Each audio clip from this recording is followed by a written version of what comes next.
Chers amis, soyez la bienvenue dans cette nouvelle vidéo de formation. Ici, nous allons faire une introduction sur le trading. Nous allons définir ce que c'est que le trading. Nous allons également voir la plupart des mots et expressions les plus utilisés dans le trading. Ok? Et comme j'aime souvent faire des promesses, et je tiens toujours à mes promesses, ceux qui découvrent le trading pour la première fois, ceux qui sont au niveau 0, ceux qui entendent même le mot pour la première fois, je vous promets une chose. D'ici la fin de cette vidéo, ok, vous allez quitter de niveau 0 à intermédiaire. Donc, si vous avez la possibilité de prendre note, prenez note. Procurez-vous d'un cahier de 50 pages ou de 100 pages, ou en tout cas un bloc-notes pour prendre et pour noter ce qui est les parties très importantes ou les parties dont vous allez juger, bon, peut-être pas bien expliquées ou peut-être mal comprises, tout simplement. Je vais vous définir ce que c'est que le trading. Le trading, tout d'abord, c'est un mot anglais qui veut tout simplement dire le commerce. C'est un mot anglais qui veut dire commerce, ok? Et je vais vous l'expliquer à travers deux exemples. On va prendre, la première exemple sera ce que la plupart de nos mamans font au marché, ok? Ce que la plupart de nos mamans font au marché. J'arrive. Voilà. Notre deuxième exemple sera ce que nous faisons sur le marché, tout simplement. Tout d'abord, prenons l'exemple d'une maman qui veut se lancer dans l'achat et la vente des produits agricoles, tels que le maïs, le mil, le riz, etc. etc. ok? Donc, supposons que notre maman veut démarrer ce business-là. Ok? Tout d'abord, en premier lieu, on a besoin de quoi? D'un capital. C'est très important. Il lui faut un capital d'abord. Maintenant, supposons qu'elle démarre avec un capital de 100 000 francs CFA. 100 000 francs. Ok? Elle achète du maïs avec ces 100 000 francs là. Maïs.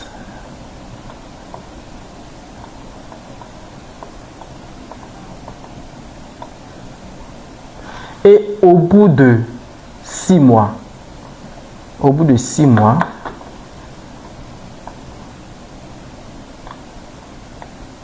notre très chère maman revend son maïs à 500 000 francs.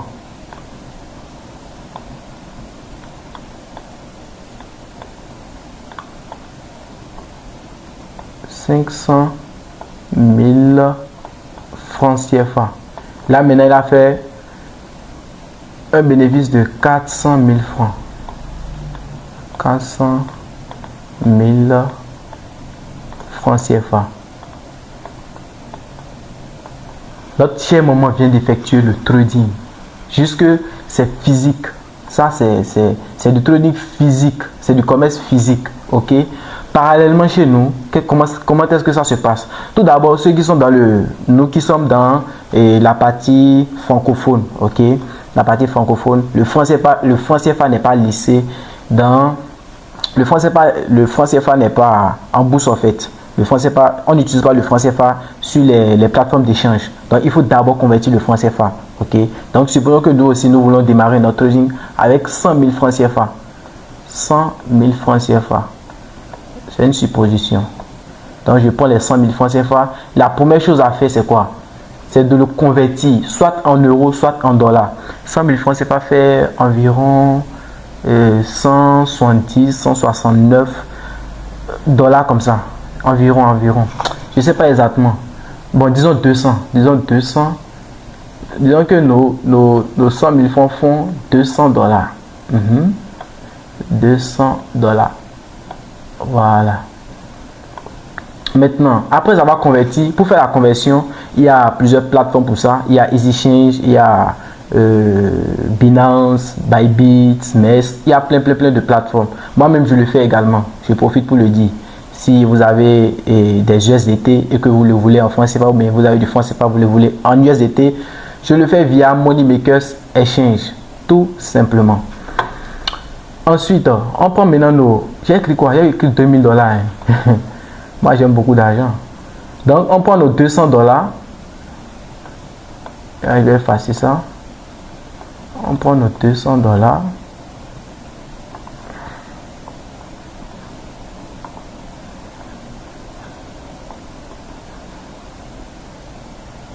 ok, que nous allons acheter quoi? Les actifs financiers. Je vais abréger ça AF. Actifs financiers. Voilà.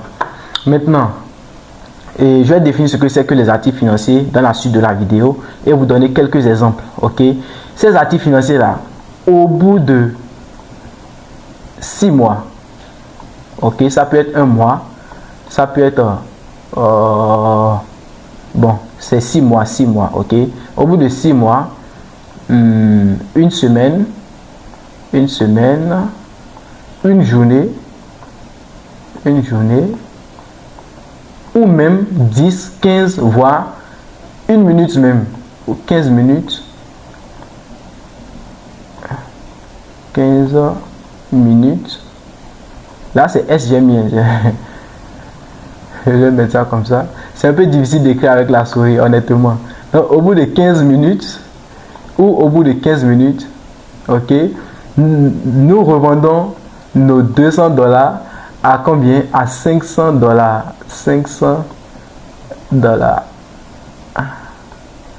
Là, nous venons de faire quoi? Nous venons d'effectuer le trading avec une plus-value de combien? De $300.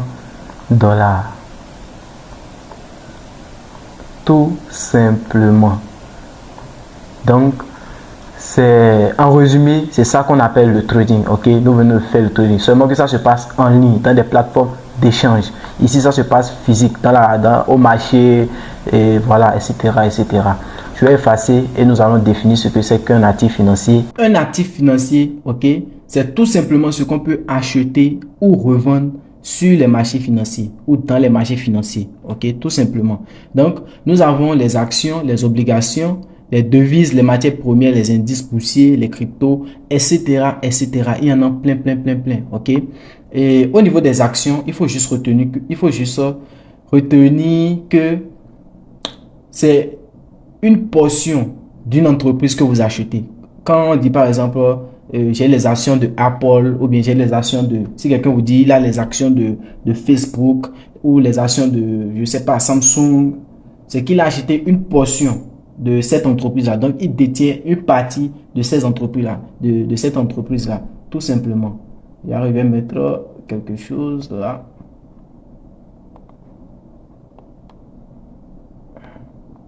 Donc, Apple, par exemple.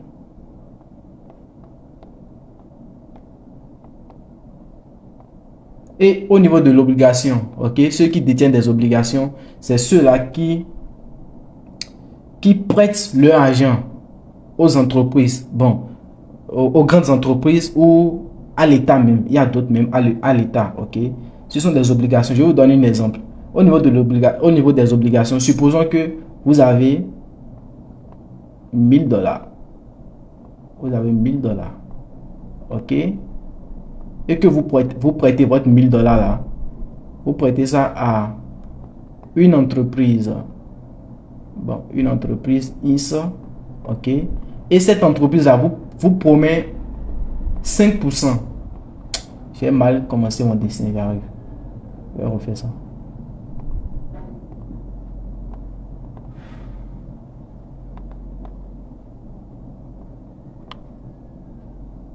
Donc, vous avez $1000 que vous prêtez à une entreprise IS. Et cette entreprise là vous promet 5% ou une banque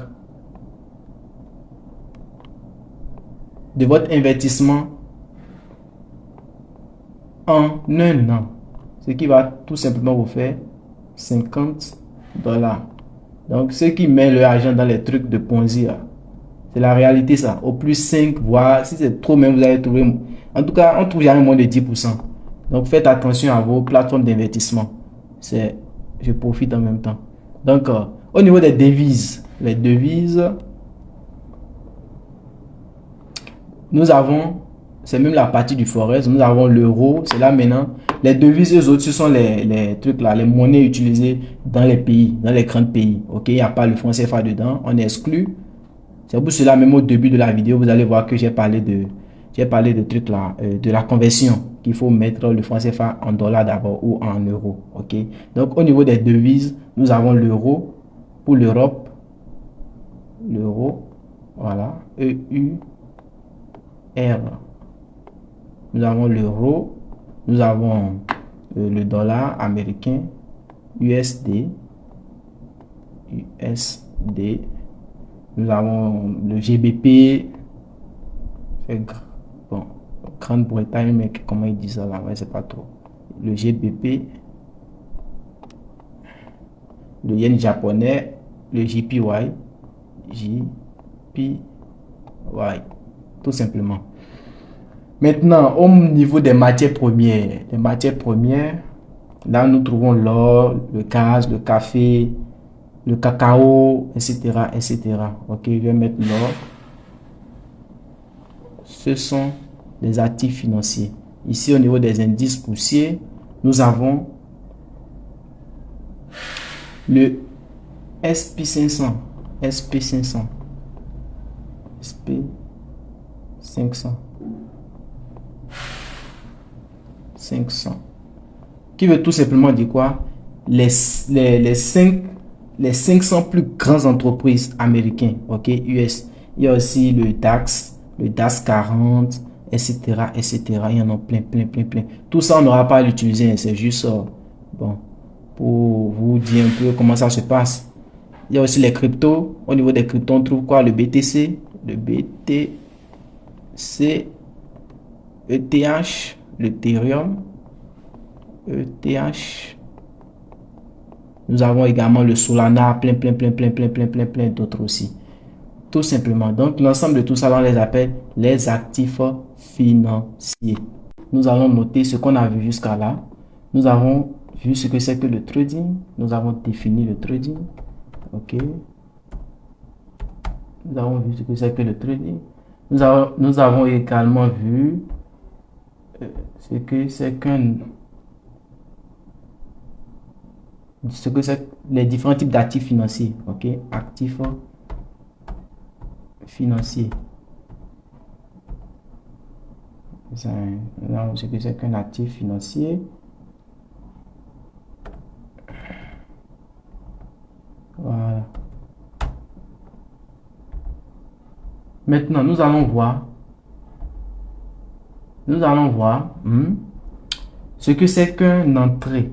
Ok, ce que c'est qu'un entrée. Quand on dit je suis entré sur le marché, de quoi il s'agit? Ça veut tout simplement dire que, bon, supposons, je vais donner une supposition d'abord et après expliquer. Actuellement, on est à 86 873, ok, actuellement sur le Bitcoin. Donc, si, bon, on dit je suis entré, ça veut tout simplement dire qu'on est entré à ce prix-là. Comme ça s'entend en fait, comme ça s'entend. Ce sont des expressions qu'on utilise le plus, ok. Ça veut dire que tu ouvres l'ordre à ce prix-là. Ce thème-là, ça veut correspondre encore au thème qu'on utilise souvent. On dit quoi? Odd market. Odd market ou hors du marché. Si tu dis que je suis entré en odd market, ça veut dire quoi? Tu as ouvert ta position là à l'ordre du marché, au prix du marché, en même temps quoi. Je ne sais pas si je me fais comprendre. Ben, en tout cas, ça sera un peu théorique, mais quand nous allons créer nos comptes, la partie dans la troisième vidéo, ok, je vais encore mieux vous expliquer ça. Après avoir créé le compte, je vais peut-être revenir là-dessus. Mais comprenez tout simplement que quand on parle d'odd market, ça veut tout simplement dire l'ordre du marché, l'ordre sur lequel le prix est actuellement sur le marché, tout simplement, ok. Donc nous avons plusieurs types d'ordres. Nous avons les buy limits, les sell limits, les buy stop, les sell stop. On va voir tout ça. Donc je complète d'abord l'odd market. Je pense que odd market, ça a été dit. Odd market.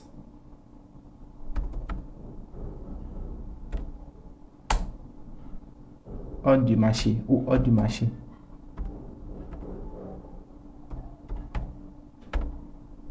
Je vais écrire par contre. H ou odd du marché. Après l'odd market, nous avons ce qu'on appelle les odds différés. Odds différés, ok. Odds différés.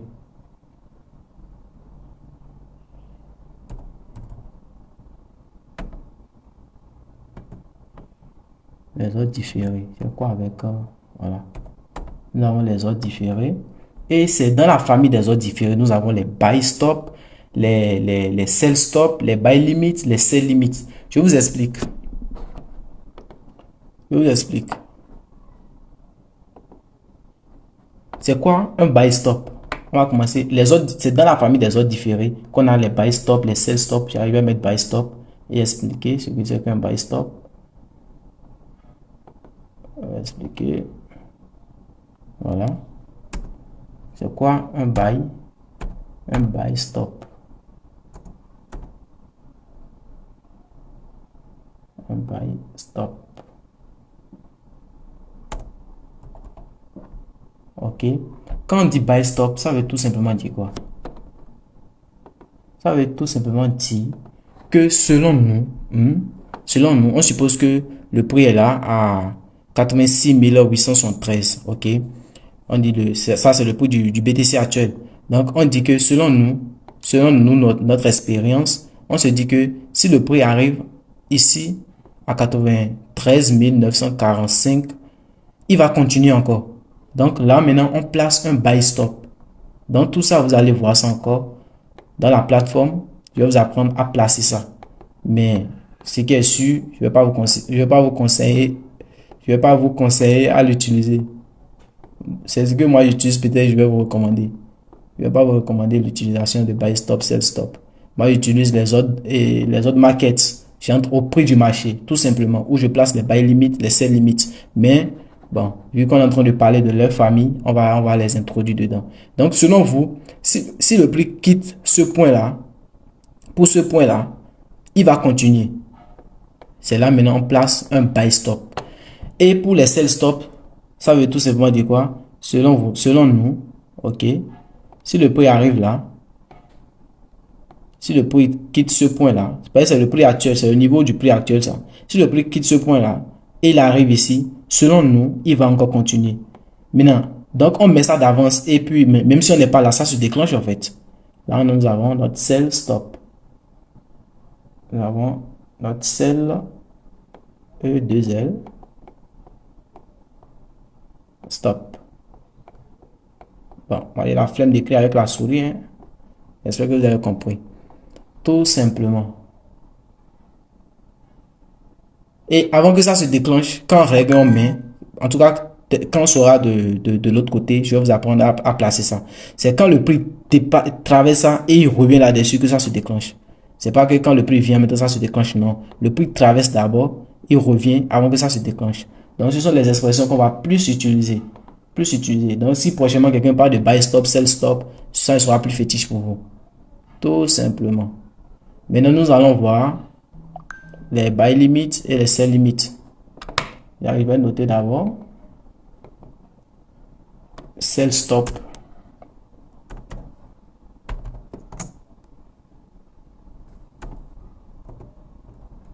Sell stop. Maintenant, nous allons voir buy limit. Buy veut tout simplement dire acheter. Hein. Donc, depuis je dis buy, sell, je dis pas là. Buy veut dire acheter, sell c'est vendre, tout simplement. Voilà, en expliquant, je dis souvent si on veut acheter, si on veut vendre. Voilà. Donc, buy veut dire acheter, sell, vendre. Donc, sell limite. Là, ce sont des ordres limites. Limite.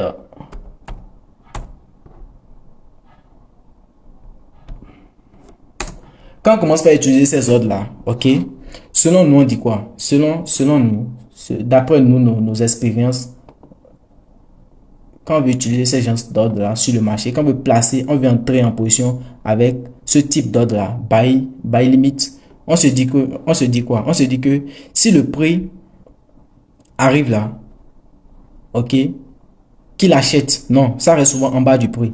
Buy limit reste souvent en bas du prix, ok. Donc, on se dit quoi? On se dit que si le prix atteint ce niveau, c'est un exemple, hein, c'est un exemple.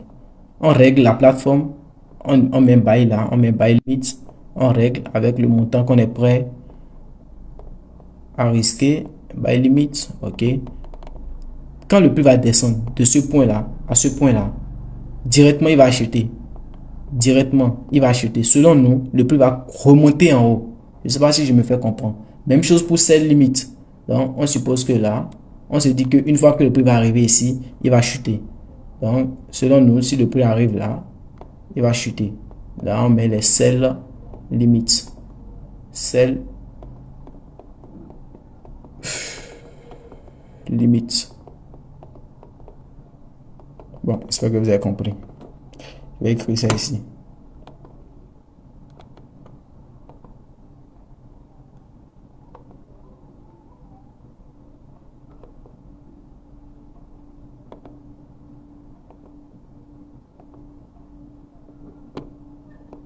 Bon, il veut pas que je complète ou quoi? Sell limit, sell limit. Oh. Voilà.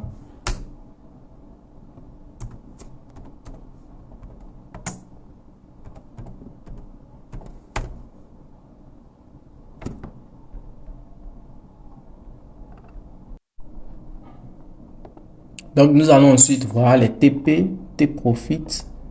C'est quoi un T-Profit? Vous allez souvent entendre parler de ça. T-Profit, SL, ok, TP.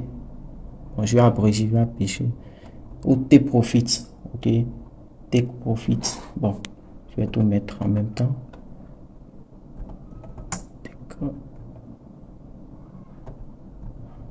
Profit.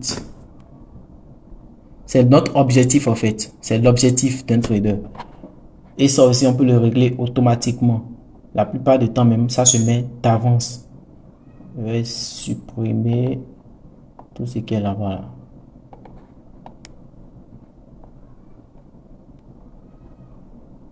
On devait même voir le prix d'entrée avant le T-Profit. Le prix d'entrée, ok. Quand on parle de prix d'entrée, c'est le prix où vous rentrez sur le marché, ok. Nous avons vu les ordres. Il y a aussi le prix d'entrée, c'est très important. Le prix d'entrée, allez, je vais mettre ça, prix d'entrée. Le prix d'entrée.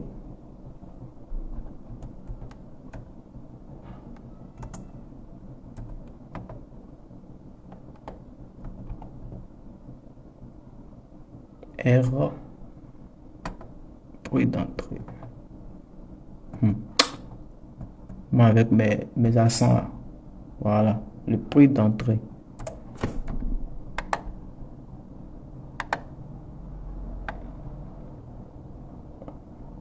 On va mettre le prix d'entrée. On va voir le prix d'entrée avant le T-Profit. Je vais vous expliquer ce que c'est que le prix d'entrée. Ce sont des mots qu'on utilise le plus. Donc ça sera plus fétiche les gars. Voilà, prix d'entrée, T-Profit. Donc quand on parle de prix d'entrée, c'est ça. Actuellement, le prix est, sur cette capture d'écran, le prix a 86 873. Ok, donc si on déclenche une ordre, ça veut dire que c'est notre prix d'entrée, ça. Je vais essayer d'illustrer ça avec un dessin. Là, maintenant, c'est notre prix d'entrée. PE. Prix d'entrée.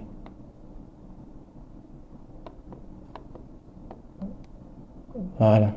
Maintenant, c'est quoi le take profit? Supposons qu'on est rentré là et qu'on a fait un buy limit. C'est-à-dire qu'on est rentré au prix du marché. Les phrases ont commencé. On a fait un buy limit. Ok, on a dit que le prix va remonter. Selon nous, le prix va quitter ce point-là pour remonter. Et on dit notre take profit, c'est ici. Notre take profit, c'est ici. Voilà. On dit peut-être au niveau des 10 000, 104 000, c'est ça, 104 196 $. Donc là, on dit que c'est notre TP. Take profit. Tout simplement. J'espère que c'est pas compliqué. J'espère que vous comprenez ce que je suis en train d'essayer de vous expliquer. Ok. Nous allons également voir le SL. C'est même ce qui fait la beauté du trading, ça. Ce qui fait la beauté du trading, c'est que quand tu peut-être attends, et quand tu attends peut-être que le prix quitte ce point-là pour ce point-là, et que le prix fait ça, il arrive sur, ça, on n'en manque pas. Le prix fait ça, il vient, il arrive ici, hein, et au lieu de toucher ton T-Profit, il redescend, il redescend, il redescend, il redescend. Il y a ce qu'on appelle le SL, le stop loss, le SL. Voilà, le SL. Ici maintenant, supprenons que de là, ici, hein, vous êtes entré avec $100. $100. Et que votre TP est peut-être à $1000. C'est un exemple, hein. Ah, votre TP à $1000. C'est une supposition, un exemple. Maintenant, si le prix touche ça, ça touche votre TP, vous avez pris votre T-profit. Si le prix ne touchait pas ça, ok, et il vient juste à peu près comme ça et puis il redescend, il rechute, il redescend, ok. Il y a ce qu'on appelle le SL, le stop loss. Peut-être que vous pouvez régler ça à $100 aussi. Vous entrez avec $100, cela veut tout simplement dire quoi? Que si le prix touche votre SL, vous allez perdre $100. Tout simplement, les gars. Tout simplement. C'est ce qui fait la beauté du trading. Quand vous maîtrisez, honnêtement, c'est difficile de perdre votre compte. Mais quand on est débutant, bon, on découvre de soi-même d'abord. Il y a encore, il y a encore, il y a encore, il y a encore il y a encore une expression, dit non, qu'on n'a pas encore vue. Il y a un mot là. Voilà, je vais mettre, nous avons vu le T-profit, nous avons vu le stop loss. Le stop loss. C'est grâce à lui, on limite les pertes. Voilà. Ou SL. SL. Là-bas, c'est T-profit ou quoi même. T-profit ou TP. Tout simplement. Je copie ça, je vais le ramener là. Il y a ce qu'on appelle le break-even, le PE. Le break-even. Le BE. Le B. Le break-even. J'espère que c'est comme ça on écrit ça, non? Le break-even. J'espère que c'est ça. Hein? J'espère que c'est l'écriture. Le break-even. Ok, bon, j'ai mis ça là en majuscule. C'est pas grave. Le break-even, lui, comment est-ce qu'il marche? Comment est-ce qu'il marche? Exemple terre à terre. On va encore reprendre la phrase. J'aime bien me faire répéter pour que les gens puissent mieux assimiler. Ok, là maintenant, c'est notre prix d'entrée. On est rentré. P d'entrée, prix d'entrée. On est entré avec on est entré en ordre market en plus. Ordre market en ordre du marché avec $100. $100. Ok. Et nous avons mis notre SL ici à $100. Ok. Notre stop loss. Notre limite de perte. Et selon nos analyses, d'après nos expériences et tout, notre TP était quelque part là. Ok, notre T-profit était quelque part là. Qui nous donnait $1000. Le BE, lui, consiste à faire quoi? Quand le prix monte, il partait, et n'a pas touché notre TP. Et il est en train de revenir. Il revient. Toi, en tant que trader, quand tu vois ça, tu déplaces ton stop loss. On déplace. Le fait de ramener le SL à ce niveau-là, légèrement en dessus du point d'entrée, ok, légèrement en dessus du prix d'entrée plutôt. Voilà, en dessus du prix d'entrée. Je veux tout simplement dire qu'on est rentré en break-even. BE. Donc, TPSL, BE, je pense que ce sont des expressions qu'on va plus utiliser. Ok. Et je pense que vous avez compris. Si vous n'avez pas compris, écrivez dans le forum WhatsApp. On va essayer de vous réexpliquer ça. Tout simplement. Vous allez souvent entendre les traders parler de PIP. PIP. Ok. Le PIP, son rôle, selon moi, ok, selon moi, bien sûr, le rôle du PIP, c'est juste de camoufler nos gains et nos pertes. Par exemple, tu gagnes, disons que tu as fait $100 de profit et tu veux pas qu'on sache que c'est $100. Tu as fait, on dit combien tu as gagné. Tu dis j'ai fait 10 pips. Ok. Ou bien tu as fait une perte de $200 et tu veux pas dire que tu as fait une perte de $200 à tes amis. Tu dis tu as fait une perte de 20 pips. Tout simplement. Maintenant, comment calculer le pips. Comment calculer le PIB? Ok, c'est très simple. Pour calculer le PIB, allez, je vais vous montrer comment ça se fait. Si je considère ceci là, ça va un peu me faire chier. Supposons que notre prix d'entrée, ok, on a déjà vu les prix d'entrée. Notre prix d'entrée équivaut à 1,1000, tout simplement. Et que notre prix actuel, le prix actuel, ok, le prix qui tend vers notre profit équivaut, je vais mettre TP là, comme c'est vu que c'est les expressions qu'on a appris, ok, équivaut à 1, c'est pour pouvoir vite faire mieux et vite faire les calculs. 1,15, 115, ok. Pour calculer le PIB, c'est très simple. Il suffit juste de faire ça moins ça. Ce qui donne 15 PIB. 15 PIB. PIP. J'espère que c'est compris. Donc, si par exemple, ton PIB, un PIB, ok. Si par exemple, un PIB ou $1,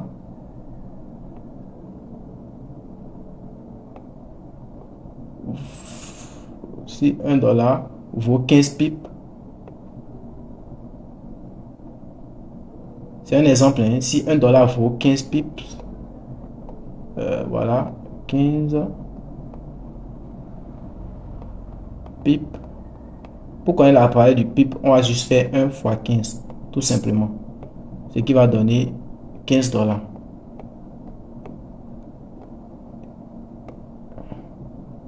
$15. Donc le PIB, ok, le PIB aussi a une valeur, ok. Et pour connaître la valeur du PIB, c'est en fonction du lot. Nous allons encore voir ce que c'est qu'un lot. J'espère que ça suit. C'est très simple, hein? C'est très simple. Ce que c'est qu'un lot, L-O-T en trading. Je vais essayer d'arranger un peu ces trucs là. Le lot, c'est notre unité de mesure en trading, ok. Voilà, le lot, c'est notre unité de mesure en trading. Au marché, au marché, on va parler de quoi? On parle de litres, on parle de kilogrammes.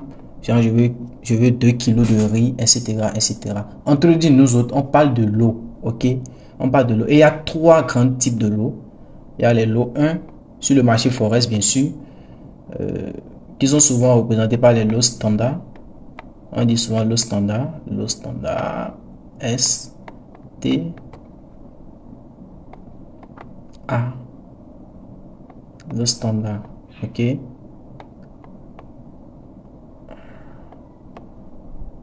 Voilà, c'est D. Voilà. Nous avons les mini lots, c'est souvent représenté par 0,10. Donc, en voulant ouvrir un ordre sur le marché, on règle le lot, ok. On prend la quantité en fait, c'est notre unité de mesure. Tout ça en pratique, vous allez mieux comprendre. Là, c'est des mini lots. Sur le marché plutôt, vous allez mieux comprendre. Et nous avons les micro lots, 0,01. Non, 0,0 ici encore 1. Voilà. Ça, ce sont les micro lots. Ce sont les plus petits lots. Ça. Donc, plus le lot est élevé, plus la position va vite. Les micro lots. Tout simplement.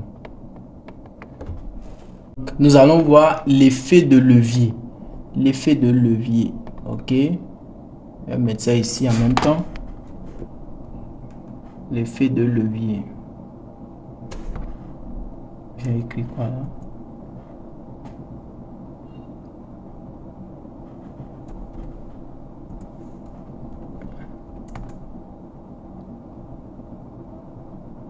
Effet de levier.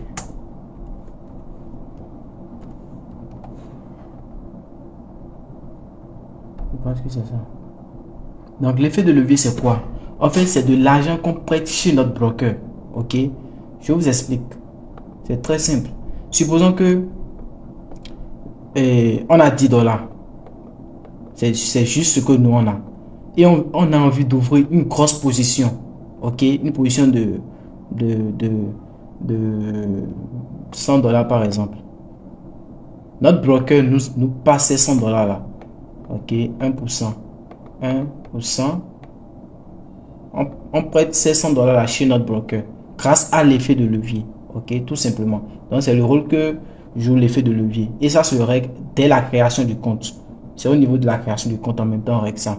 Donc avec 10 dollars plus l'effet de levier de 1%, ça nous donne quoi? Ça nous donne ça. 10 fois 100 tout simplement.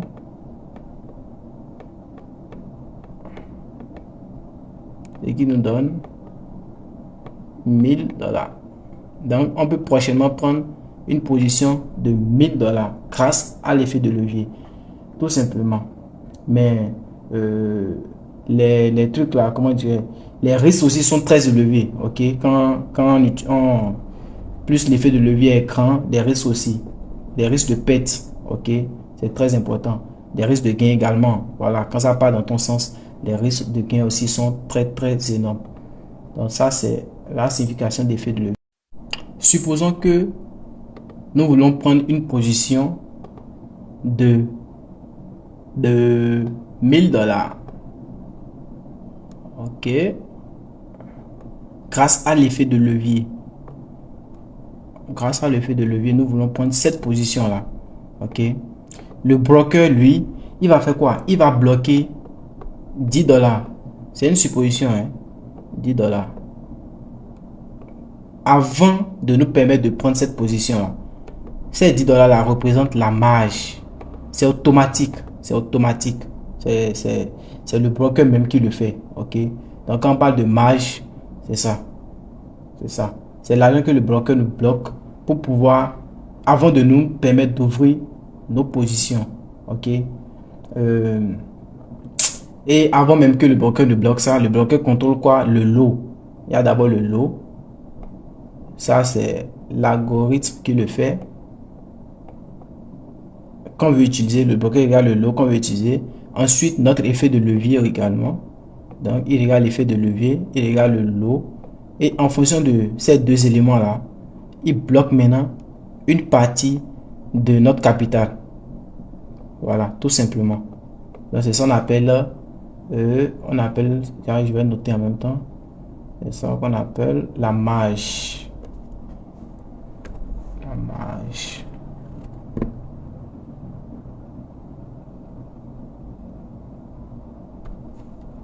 La marge libre. Je vais terminer cette vidéo de formation en répondant à une question. Ok? Pourquoi quand on déclenche une ordre, que ça soit en buy, en buy ou en sell, pourquoi l'ordre pas directement en négatif?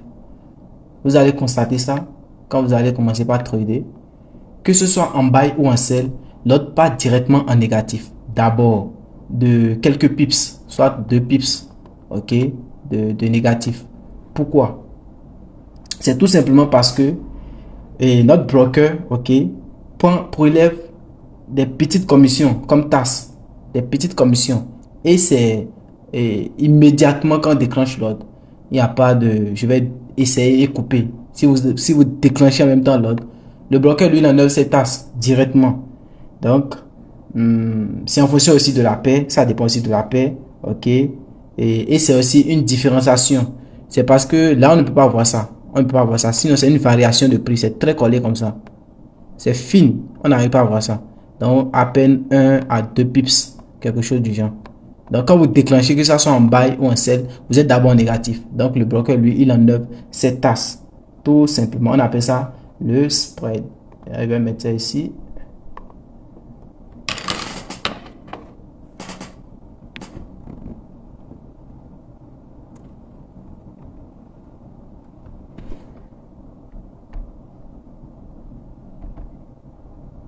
Donc, si vous avez aimé la vidéo, likez, abonnez-vous, c'est très important. Et partagez également la vidéo, tout simplement.